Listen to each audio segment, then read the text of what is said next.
드디어 한상재와 함께하는 인리뉴스가 방송됩니다.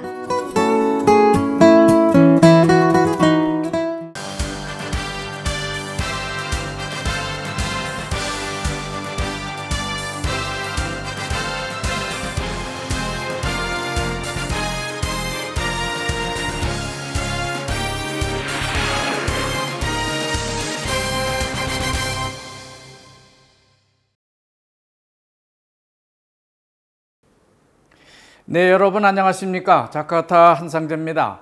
지금부터 한상재와 함께하는 인도네시아 주간 뉴스 브리핑과 논평을 시작하겠습니다.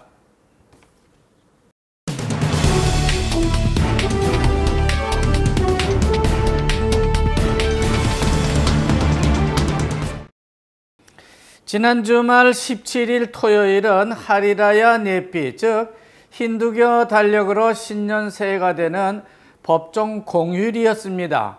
하리라야 네피라고 하는 것은요, 악의 신이라고 하는 야마를 힌두교 제사 의식과 절차를 통해서 몰아내는 날을 의미하고 있습니다.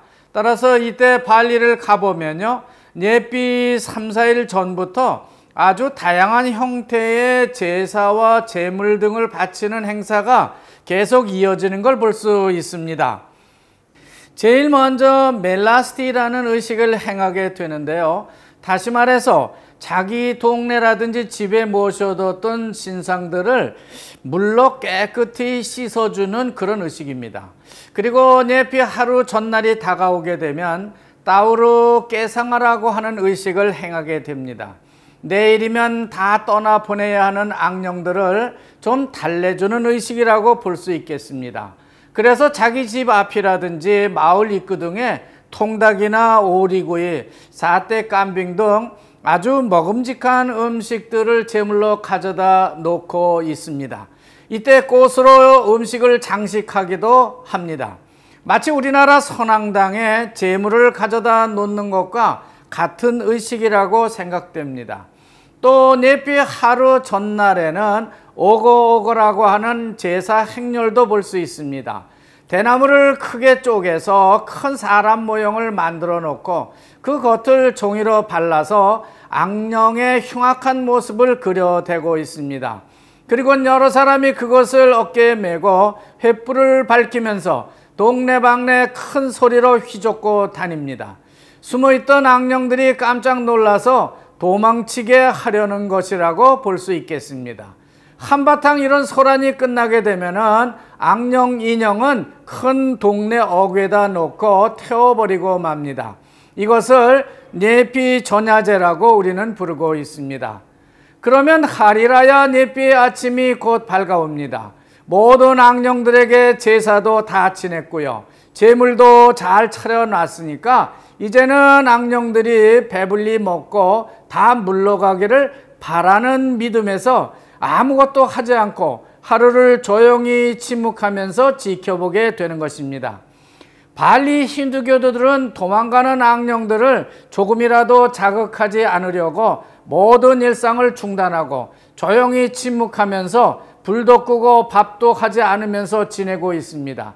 이래서 이날을 영어로 사일런스 데이라고 부르고 있는 것입니다. 발리 네피 행사 소식은 이것으로 마치고요, 정치권 뉴스부터 시작하도록 하겠습니다. 사실상 인도네시아 지방정부 주지사 선거전은 아주 치열한 경쟁 구도를 보여주고 있습니다. 특히 자바섬 3개 주지사 선거는 조코위 대통령 중간평가 성격을 가지고 있기 때문에 전국 어느 지역보다 가짜 뉴스들도 아주 많이 나돌고 있고, 누가 자카르타 정치권에서 어느 후보를 지원하고 있는지 등의 정치적인 소문도 참 어지러울 정도로 난무하고 복잡합니다. 그러나 대략적으로라도 그 소문들을 감추려 본다면은 역시 조코위 대통령이 미는 후보가 단연 우세하다고 할 수 있습니다. 재선에 도전하는 서부자와 리드완 까밀 후보와 중부자와 주지사에 도전하고 있는 간자르 뿌르노가 당선권에 들어있고요. 동부자와는 전 사회부 장관 출신인 코피파와 사이풀라 유습이 도전하고 있는데 둘 중에 누가 당선돼도 조코위 대통령 편이기 때문에 문제가 없다고 하는 겁니다. 이렇게 제 귀까지 들리고 있는 소문만 종합해 본다고 해도 조코위 대통령의 정치적 향후 지지 기반은 점점 더 튼튼해질 수밖에 없다는 평을 내릴 수밖에 없습니다. 그렇지만 조코위 대통령은 최근 자신에게 가장 부족한 부분이라고 할 수 있는 군부와 경찰 그리고 검찰, 이슬람권의 지지를 위해서 정치적 액션을 단행하고 있는 모습을 볼 수 있습니다. 군부의 핵심 선배라고 할 수 있는 아금 구물라 예비역 장군을 발탁해서 SBI 전 대통령 민주당을 견제하기 시작했고요. 브라보 그린드라 당 총재가 전국 농민협회 의장직을 물려준 바 있는 물덕고 예비역 장군을 대통령 비서실장에 임명해서 브라보의 힘을 빼버리고 있다고 볼 수 있습니다. 뿐만 아니라 전 카페카 의장이었던 안타사리 안와르를 출소시켜서 차기 검찰총장으로 내정을 하고 SBI와의 재기를 차단하고 있습니다. 또 티토 현 경찰총장과 하디 합참의장 그리고 이슬람계의 수장격인 딘 삼수딘까지 끌어안고 있습니다. 이것으로 조코위 대통령의 재선 준비는 거의 마무리가 된 것이 아닌가 그런 생각이 들고 있습니다. 그렇지만 문제가 좀 있다면 날로 늘어나고 있는 가짜 뉴스, 즉 호악이라고 할 수 있습니다. 따라서 경찰은 가짜 뉴스를 확산시키는 사람들에게 엄중한 잣대를 적용할 것이라고 경고하고 나왔습니다. 이미 경찰은 서부자바주에서 가짜 뉴스를 전하다가 걸린 사람이 벌써 13명이나 되는데 이들에게 가짜 뉴스 확산형의 최고형인 6년을 구형할 것이라고 하는 뉴스까지 나오고 있습니다. 인도네시아의 가짜 뉴스는 주로 조코위 대통령에 대한 음해성 스토리와 사라라고 하는 것입니다.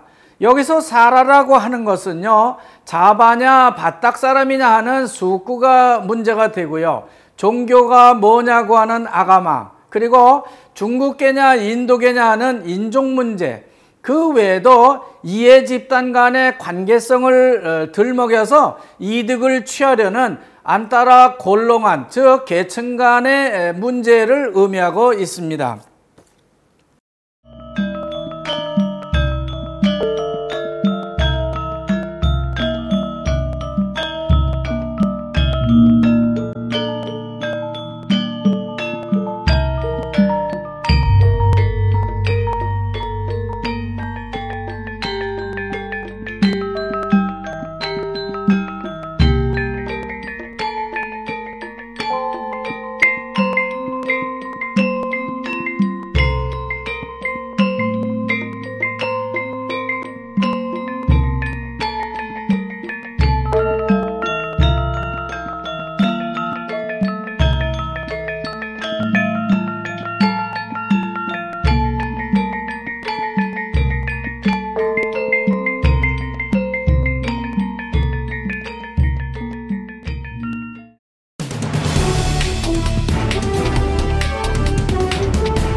다음은 외신 보도 뉴스입니다. 지난 18일 평창 동계 패럴올림픽까지 모두 끝나게 되자 인도네시아 기자 한 사람이 올림픽에 대한 중간 평가적 종합평을 내놓고 있습니다. 그는 올림픽이 대체로 잘 진행됐다고 평을 하면서 남북한 평화 무드까지 조성했다고 하는 긍정적 성과에 초점을 맞추고 있습니다. 그런 측면을 보도하는가 하면은 수요일 컴파스 신문 외신란에 보면은 평택 오산기지의 F-16 전투기 사진을 실으면서 한미 군사훈련 재개 소식을 전해주고 있습니다. 훈련 기간은 한 달이지만은 미국의 원자력 잠수함이라든지 항공모함과 같은 전략 자산의 훈련 참가는 아직 미정 상태이고 훈련 규모는 작년과 동일한 수준이 될 것을 북한에 통보했다는 기사도 전해지고 있습니다. 좀 앞뒤가 맞지 않는 뉴스들이긴 하지만 하여간 그렇게 전해지고 있습니다. 미국발 외신으로 사우디의 모하마드 빈 살만 왕자가 미국 트럼프 대통령을 만나서 대규모 무기 구입과 사우디의 핵무기 보유 문제를 서로 교환하자는 그런 논의를 하고 있다는 사진이 크게 소개되고 있는데요.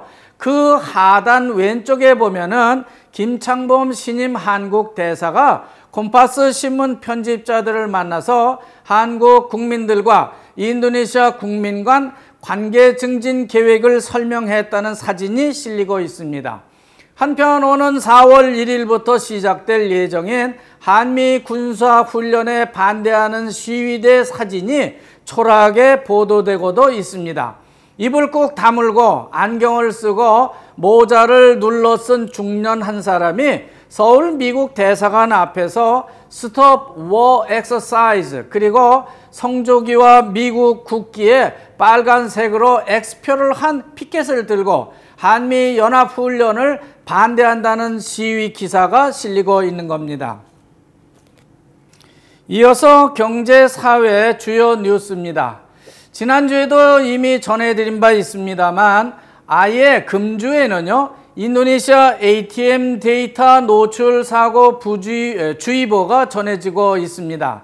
경찰이 아직도 전국 6개 대도시 13개 은행에 수천 개에 달하는 ATM 카드 데이터 유출 사고에 대해서 단서를 잡지 못하고 있다는 뉴스가 전해지고 있기 때문입니다. 아마 다른 묘책은 없는 것 같고요. 시중은행들도 자체적인 보안을 강화해야 한다고 말하고 있으면서 ATM 카드 사용자들도 카드를 사용할 때에 각별한 주의가 요망된다고 하는 것입니다. 즉 ATM에서 핀을 누를 때 손으로 이렇게 가리고 핀을 수시로 바꾸면 좋겠고 가능하면 ATM 경비가 있는 곳에 ATM 기기를 선택하거나 마그네틱 카드보다는 칩이 든 카드를 사용하는 것이 좋겠다는 권고를 하고 있습니다. 지난주 화요일 자카르타 지방경찰국은 가짜 정부 수입인지를 대량 인쇄해서 인터넷망을 통해서 판매해오던 일당 8명을 검거하고 기인쇄된 3천 및 6천 루피아짜리 위조 수입인지를 압수했다고 발표하고 있습니다. 가끔 국내산이나 외국산 수입 담배 혹은 양주라든지 소주 등에 가짜 수입인지를 부착해서 팔 수 있겠다 하는 그런 생각을 해본 적이 있었는데 정말로 가짜 수입인지 장사가 인도네시아에 나타났다고 하는 것입니다. 참 놀라운 일입니다. 그렇다면 한 장당 3천 혹은 6천 루피아짜리 수입인지를 조금이라도 싸게 팔았다는 것이 됩니다.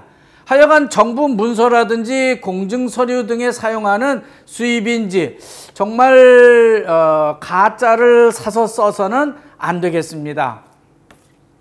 조코위 대통령 정부가 2019년 대선 이전에 뭔가 큰 성과를 국민들에게 보여주기 위해서 여기저기 벌이고 있는 인프라 공사가 다소 주춤거리고 있습니다.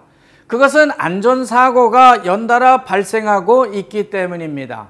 대부분 경전철이나 고속도로 공사장에서 발생하고 있는 걸 볼 수 있습니다. 물론 말랑병원 천장 붕괴 사고는 예외지만요. 하여간 2017년만 해도 3건의 대형 사고가 발생한 바 있는데 2018년 들어서서는 벌써 5건의 안전사고가 보고되고 있습니다. 신문은 무엇보다 더 안전하게 공사를 마무리해 줄 것을 정부에 주문하고 있습니다. 지난주 화요일인데요. 반둥공항에 착륙을 시도하려던 인도네시아 공군 소속 카사 212 비행기가 활주로를 벗어나는 사고가 나서 라이온이라든지 윙스 같은 민간 항공기 6편이 원래 떴던 비행장으로 횡하는 등의 혼란이 있었습니다. 또 20일 찔라짜 공항에선 항공학교 교관이 몰던 훈련기가 추락하면서 공항에 계류 중이던 6대의 다른 비행기와 충돌을 하면서 비행기 교관은 그만 사망했다고 합니다. 추락 원인이 뭔지는 아직 조사 중인데 그날 사망한 비행 교관은 공군 대령 출신으로 F-16과 수코이를 조종하던 아주 베테랑 파일럿이었다고 전해지고 있습니다. 조코이 대통령이 2019년 대선을 겨냥해서 자카르타 반둥 간 고속철 완공 시기를 2019년으로 잡기는 했는데 지금 현재 벌어진 실제 상황을 감안해 볼 때 2020년은 되어야 시험 운행을 할 수 있을 것으로 그렇게 보도되고 있습니다. 1년 더 늘어지게 된다고 하는 것이죠. 그것은 가장 먼저 해결되었어야 할 토지 보상이 지금 현재 56.5%에 그치고 있기 때문에 나머지 46.5%의 토지 보상을 해주려면은 아무래도 한 달 더 시간이 필요할 것이기 때문에 1년 더 공사를 연장한다고 하는 것입니다. 자사마르가 국영도로 공사는 자카르타 찌캄백 고속도로에 화물차 진입을 제한하는 그런 제도를 도입하려는 것 같습니다. 지금 현재 자카르타와 찌캄백을 잇는 고속도로 위에 또 하나의 2층 고속도로를 건설하고 있기 때문에 매일같이 주차장이 되어가고 있는 것입니다. 특히 킬로미터 14 버카시하고 킬로미터 38 델타마스가 있는 구간은 아주 많이 막히는 구간입니다. 하도 막히니까 궁여지책으로 버카시에서 진입하는 승용차에다 홀짝제를 시행하고 더 나아가서 화물 트럭까지 전 구간에 또 전 시간대에 혹은 화물 차종별 제한 제도를 도입해 보려고 연구하고 있는 것입니다. 그렇지만 수출 화물이라든지 오일을 싣고 다니는 기름차 혹은 긴급 생활용품 에머전시 앰뷸런스 등은 좀 예외로 해주면 좋겠다는 의견이 신문이 제시하고 있습니다. 인도네시아에도 언제부턴가 우버라든지 그랩 같은 인터넷 택시가 생겨서 아주 편리해지는가 싶더니 이제는 승객과 운전자 모두 안전에 취약하다는 문제가 나와서 그것을 해결하기 위한 규정과 처벌을 강화해야 할 것이란 의견이 제시되고 있습니다. 실제로 바가지 요금을 매기거나 여성 승객에게는 성추행이나 심지어 성폭행을 하는 운전자도 있고 강도는 물론 살인까지 발생하고 있다는 것을 실내로 보도를 하고 있습니다. 대책이라고 해봐야 승객과 운전자가 모두 주의를 게을리하지 말아야 하는 것인데요. 가능하다면 승객은 택시 앞에 부착한 운전자 사진과 실물을 좀 대조해보고 타기 전에 차량 사진을 찍고 지인에게 알려두고 가는 것이 좋겠다는 권고입니다. 뭔가 대책이 나오기까지는 그저 주의를 하는 것이 상책이 아닐까 그렇게 생각됩니다. 끝으로 한인기업 소식 하나를 전해드리고 마치겠습니다. 지난주 수요일 아침 반텐주 세랑에 있는 팜스코 사료공장이 그랜드 오프닝 기념식을 가졌습니다. 한국 양계 산업의 대명사로 알려진 하림그룹이 인도네시아 팜스코란 이름으로 인도네시아 사료 거대 시장에 본격적으로 뛰어든 것입니다. 팜스코는 슬라웨시 고론탈로 옥수수 농장에 이어서 2개의 건조 공장을 가동하고 있고 현재 뿐짝 넘어 찌안주르에 또 하나의 건조 공장을 짓고 있다고 합니다.